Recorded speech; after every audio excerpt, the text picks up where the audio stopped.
All right, another spark and another build. Time to tighten the bolts and spark the plan. Today we're tackling the very foundation of the game we love, the pillars of the entire Tools and Titans ecosystem. We're talking about the originals, the pantheon of industrial mastery, the architects of the world and the game itself. We are talking about the main 12. But before we dive into the deep lore of who they are, let's cover the how. The core loop of every single match you'll ever play. For anyone new joining us, you might be wondering, how do you even play this game? It's an elegant 6-step process. Simple to learn, but with a skill ceiling that reaches the sky. It all starts with your hand. So how do you play Tools and Titans? Easy. First, draw your cards. Second, charge your energy. Third, build your field. Fourth, act with your powers. Fifth, clash with your titans. And sixth, end your turn. 6 steps, one epic battle. Every decision, every move flows through that sequence. And every single one of those steps is defined by the very Titans we're discussing today. So let's begin the group deep dive into the heart of the Tool Titans faction with the main 12. The main 12 are the original titans of the T&T world. They are the legendary embodiments of the foundational skilled trades. Each one is a mythic figure, infused with the power and philosophy of a real-world industrial craft. We're talking metallurgy, hydraulics, precision engineering, even circuitry. So they aren't just big, powerful monsters. They are avatars. They represent the very idea of creation and mastery. Avatars of the crafts that built civilization, revered across the regions of Heroria and Blueprintin. Exactly. Each titan among them has a distinct philosophy, a battlefield identity, a regional tie, and a completely unique playstyle that reflects their trade. Let's put them on the board. Let's give the people the pantheon. Who are the 12? First, Thermius, the flame forger of heat and cooling precision. The master of dual states. Then Aquarius, the hydraulic warden of flow and surge. Controlling the very pressure of the battlefield. Masonics, the earthshaper and master of infrastructure. The unbreachable wall. Machinara, the precision engineer and linkage virtuoso. The ultimate combo builder. Constructus, the golem maker and structure animator. The one who turns the field itself into an army. Machinara, the timesmith and sequence regulator. She doesn't just play the game, she plays the turn order. Ferrum, the metal shaper and overdrive crafter. Pushing every tool beyond its limits. Draftor, the blueprint designer and mirror mechanic. The puzzle solver, who can find victory where no one else can. Medicor, the field healer and bioweaver.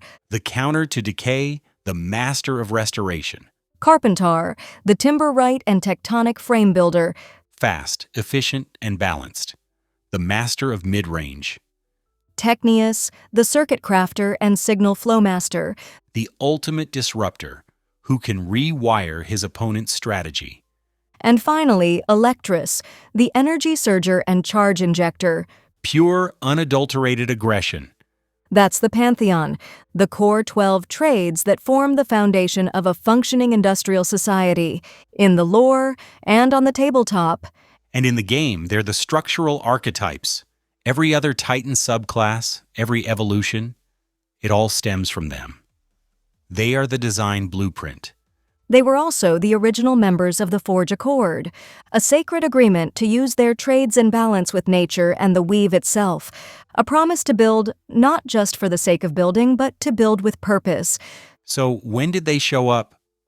What's their origin story? They were forged into being during an event called the First Industrial Surge. It was a mythical moment where the weave, the very energy of the world, condensed around humanity's most critical trades.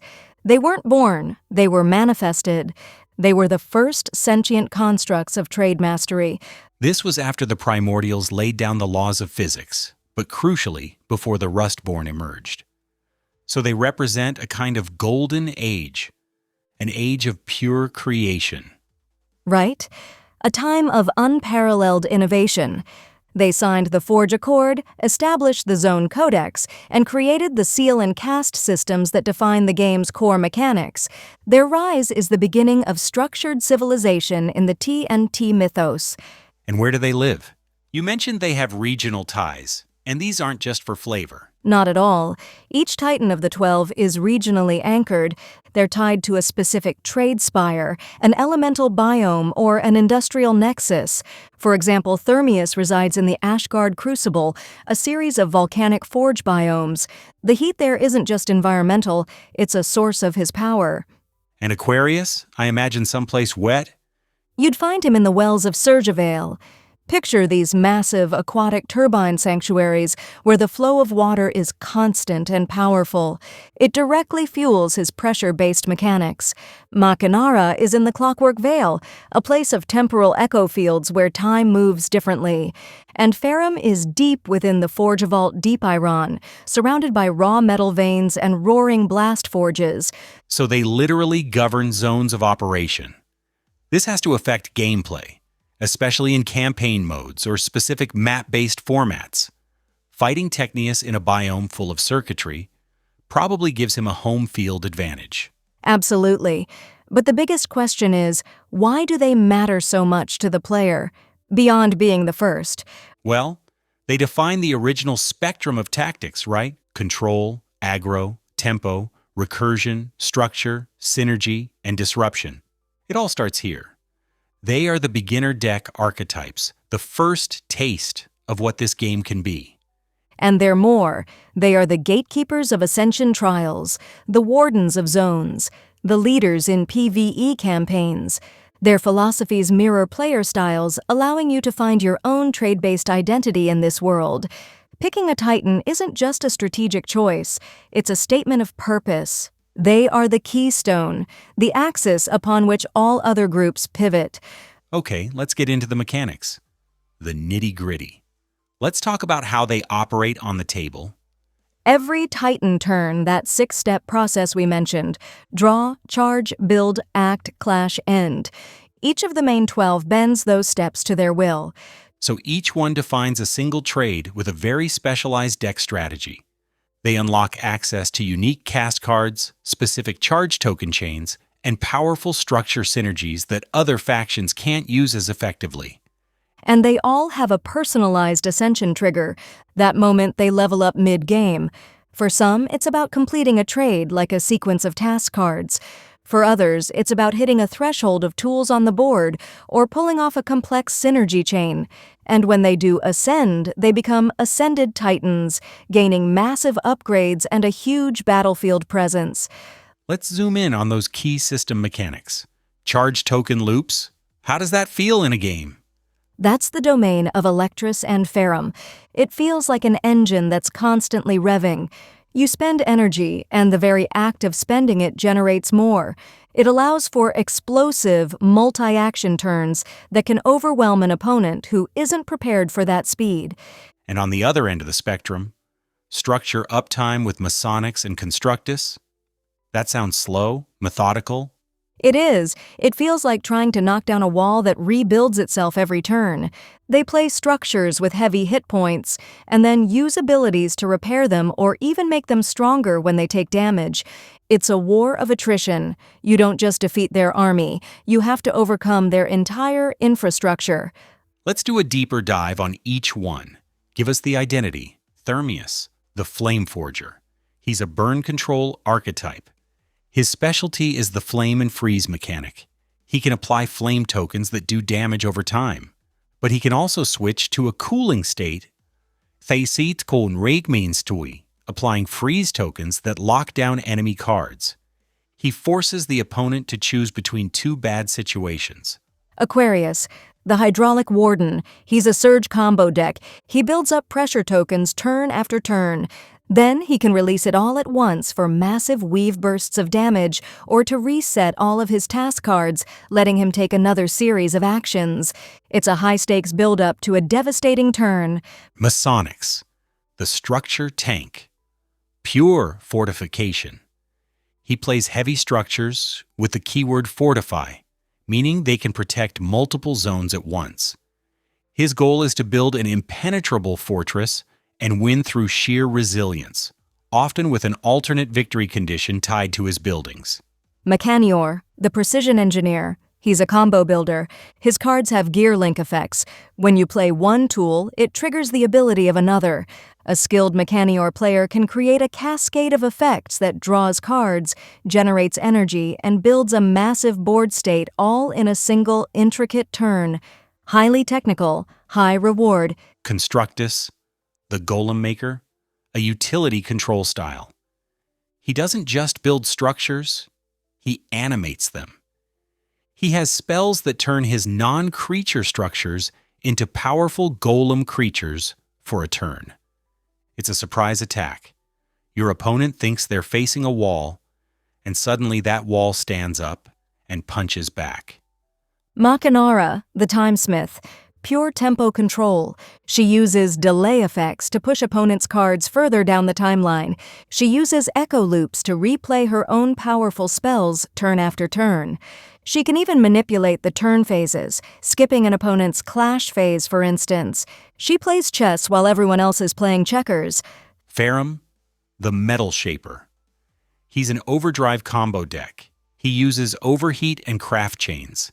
He can put overheat tokens on his own tools to get a huge one-time effect. But his true skill is crafting. He has abilities that let him duplicate his tools, turning one powerful weapon into two.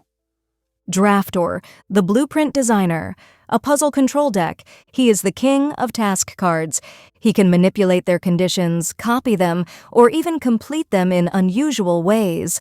He often aims for an alternate victory path, winning the game not by destroying the enemy Titan, but by completing a master blueprint. Medicor, the Bioweaver. He is pure bio-support.